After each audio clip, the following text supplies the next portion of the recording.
Conversamos en La Voz de América con Emily Mandrala, subsecretaria adjunta para Asuntos del Hemisferio Occidental del Departamento de Estado. El tema del que quisiéramos hablar es Cuba por las protestas del fin de semana. Gracias por atender a La Voz de América. Muchas gracias, Jorge, por la invitación. Sobre la política hacia Cuba, esa es la gran interrogante. ¿Cuál es, en concreto, la política de Estados Unidos hacia la isla en este momento? En este momento quiero decir que nosotros apoyamos al pueblo cubano. Nosotros llamamos por respecto a la libertad, el derecho de protesta pacífica, de libertad de expresión, libertad de asamblea. Nosotros condenamos la violencia, reportes que hemos escuchado de la isla sobre reporte de violencia, y también condenamos reportes de detenciones de los que estuvieron protestando pacíficamente el día de domingo. Muchas preguntas también se hacen sobre la política del presidente Biden en cuanto a si es momento, con las protestas del fin de semana, de pensar en lo que era la política hacia Cuba que dejó el expresidente Barack Obama. En concreto, el embargo. ¿Es esa una posibilidad que se está barajando en este momento en el Departamento de Estado? Muchas gracias por la pregunta. Yo quiero decir que en este momento el enfoque debería estar en el pueblo cubano. Son ellos, los cubanos, que estuvieron en las calles cubanos haciendo protesta, demandas al gobierno cubano para cambios en su propia vida, Nosotros queremos mantener el enfoque en ellos y en los esfuerzos, las llamadas de ellos, porque esto es realmente lo que está pasando y lo importante de lo que está pasando. La secretaria de prensa de la Casa Blanca decía que la política está basada en los valores de la democracia y el respeto a los derechos humanos. Sin embargo, hay reportes de que se han incluso asesinado a personas durante estas protestas del fin de semana y que continúan los arrestos. ¿Cómo va entonces esa política en pro de los derechos humanos mientras esos son los reportes que vienen de la isla?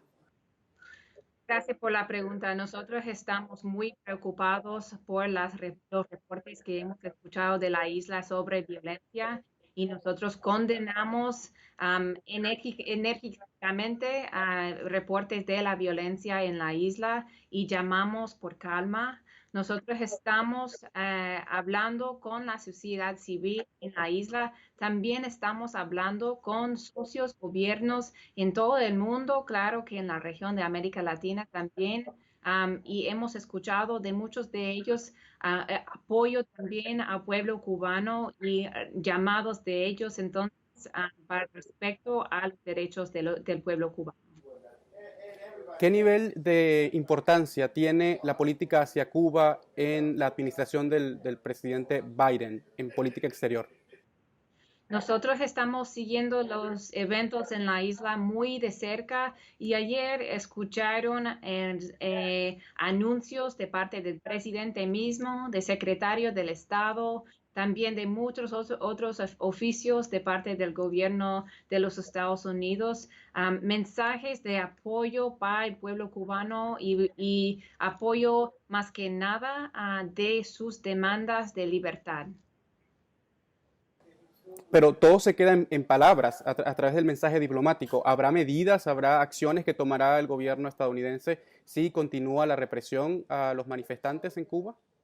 No queda en palabras. Nosotros tenemos muchos vínculos con el pueblo cubano. Nosotros tenemos una embajada en la isla, y por parte de ellos estamos en conversaciones, estamos apoyando al pueblo con palabras, claro, pero estamos hablando con ellos y siguiendo los eventos muy de cerca. ¿Qué responde el Departamento de Estado, el gobierno de Estados Unidos, a manifestantes que están aquí fuera de la Casa Blanca en este momento, protestando por la situación que se está viendo en su país? Y una de las consignas que escuchamos en esas protestas es que piden una intervención del gobierno de Estados Unidos. ¿Qué le responden? Yo repito que el enfoque en este momento debería estar en el pueblo cubano. Ellos son los que están haciendo las manifestaciones, y ellos son los que tienen demandas de su propio gobierno, y ellos deberían tener la voz en este momento. Cuando le preguntaba sobre el nivel de prioridad de la política hacia Cuba, se lo decía porque hace unos meses, en abril, la secretaria de prensa de la Casa Blanca dijo que un cambio de la política hacia Cuba no era una de las principales prioridades del presidente Joe Biden. ¿Eso continúa siendo así? Nosotros tenemos muchas conversaciones. En los últimos meses hemos tenido muchas conversaciones con socios en la isla, fuera de la isla, gente de sectores diversas, de perspectivas diversas, para preguntarles y acumular perspectivas acerca de la política nuestra. No es que nosotros, es un enfoque principal del gobierno de Estados Unidos, estudiar la política nuestra y revisarlo también. Cuando habla de revisión, ¿hacia dónde podría ir esa revisión? No tenemos nada que anunciar en este momento, pero está bajo, la política está bajo revisión. Lo ha dicho el presidente, lo ha dicho también el secretario de Estado, que tendrá al centro de la política derechos humanos y apoyo para la democracia, como acabas de decir. Tendrá también al centro el pensamiento que los americanos son los mejores embajadores para la libertad en Cuba y que también vamos a estudiar la política para entender mejor el impacto sobre el bienestar del pueblo cubano, especialmente en términos económicos y políticos. Las protestas en Cuba se dan, históricas protestas en Cuba, se dan en un contexto en el que la región está bastante convulsa, ¿no? Está la situación de Haití, veíamos ayer también en Venezuela el arresto de líderes opositores y al mismo tiempo lo que está ocurriendo en Nicaragua, donde hay una crisis. ¿Cómo se conjugan todas estas crisis que están ocurriendo al mismo tiempo? Y si agregamos la situación en Colombia también estaría en esa lista. ¿Qué relación tienen todas estas crisis y cómo se está llevando desde el Departamento de Estado de Estados Unidos el mensaje y cuál es ese mensaje? Gracias por la pregunta. Yo repito que el enfoque en este momento debería estar en el pueblo cubano porque son ellos que están manifestando y son ellos que tienen demandas de su gobierno. Claro que nosotros estamos dispuestos y trabajando de los asuntos en todo el hemisférico y estamos siguiendo muy de cerca y trabajamos en estos temas también, pero sobre Cuba y lo que pasó el fin de semana pasada, es importante que la voz de los cubanos será el enfoque en este momento. Y finalmente le quería consultar, hay analistas que aseguran, y propia gente de la diáspora cubana, que aseguran que el tema de las protestas en Cuba tomaron por sorpresa al gobierno de Estados Unidos porque estaban enfocados en la situación de Nicaragua. ¿Qué responde a eso? Nosotros tenemos mucho contacto con el pueblo cubano, con su sociedad civil. Nosotros hemos seguido muy de cerca las llamadas de ellos por cambio de su propio gobierno. Nosotros hemos seguido también las llamadas de ellos por cambios en la situación humanitaria y nosotros sabíamos muy bien que había muchos esfuerzos, muchas llamadas por cambios. Así que las manifestaciones eran espontáneas, pero nosotros estuvimos en contacto, eh, lo, lo, lo seguimos muy de cerca.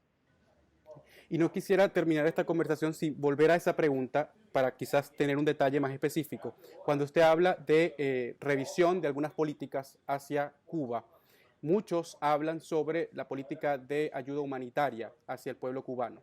¿Es eso algo que se está considerando desde Estados Unidos? Nosotros sentimos que la ayuda humanitaria es importante. Nosotros estamos conscientes de muchos actores independientes, por ejemplo, la comunidad religiosa que está mandando ayuda humanitaria a la isla que llega directamente al pueblo cubano. Repito que en este momento, pero el enfoque debería estar en los cubanos mismos que están en la isla haciendo demandas a su gobierno. Cuando dice usted el enfoque debe estar en los cubanos, ¿a qué se refiere? Para entenderlo mejor. Son ellos, son los cubanos que llegaron a más de 45 ciudades en el día de domingo en Cuba con llamadas, con demandas a su gobierno. Son ellos que han sufrido por falta de derechos humanos, falta de respeto a derechos humanos, por falta de poder expresarse libremente, falta de poder manifestar en la calle, y son ellos que deberían tener el enfoque, el voz magnificado en este momento.